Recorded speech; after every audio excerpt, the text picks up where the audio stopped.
Noodles பண்ண போட்டு பார்க்கலாம் வாங்க.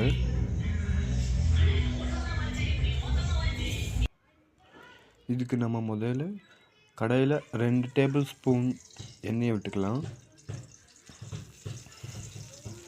அதுக்கப்புறம் கடுகு போட்டுக்கலாம். அப்புறமா ஒரு கொத்து கருவேப்பிலை,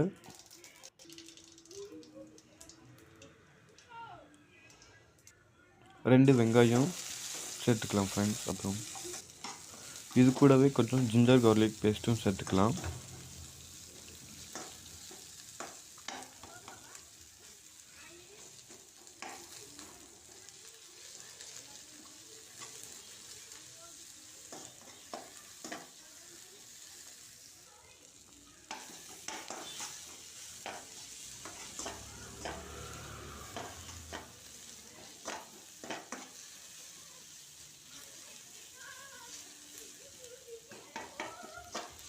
அப்புறமா பீன்ஸும் கேப்சிகமும் போட்டுக்கலாம்.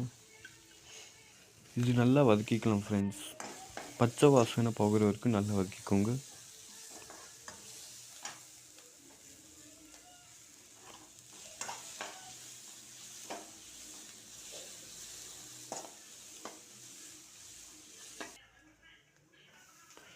இதோட வறுத்து வச்ச முட்டையோடு சேர்த்துக்கலாம்.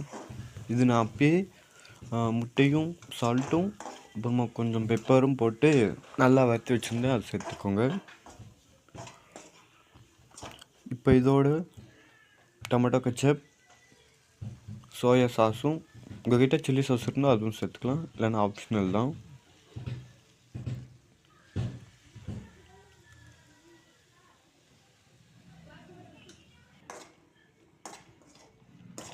இதுவும் ஒரு 1 மினிட் சேர்த்துக்கலாம். 1 மினிட் வதக்கிக்கலாம் ஃப்ரெண்ட்ஸ்.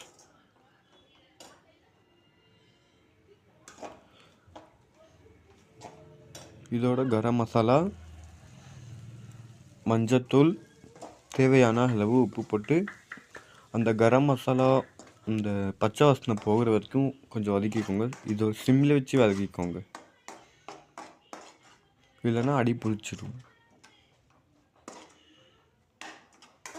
தேவையான அளவு உப்பு போட்டுக்கலாம் ஃப்ரெண்ட்ஸ்.